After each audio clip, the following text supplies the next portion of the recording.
Quando você morrer, o que é que você vai levar? Nada. Quando você nasceu, você ainda trouxe o corpo.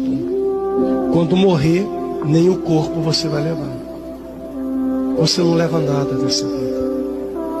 Nosso foco não é ganhar dinheiro nessa terra, porque o dinheiro dessa terra vai ficar para trás. O nosso foco é a nossa salvação. O Senhor Jesus disse em Lucas capítulo 12, versículo 20, Ele disse assim: louco, louco, essa noite pedirão tua alma. E o que tens? Para quem vai ser? Você luta, trabalha, se esforça, ganha dinheiro daqui, ganha dinheiro dali, e quando você morrer fica tudo para trás. Não troque sua salvação por uma mentira. Seja justo. Não se corrompa. Jamais perca o seu foco.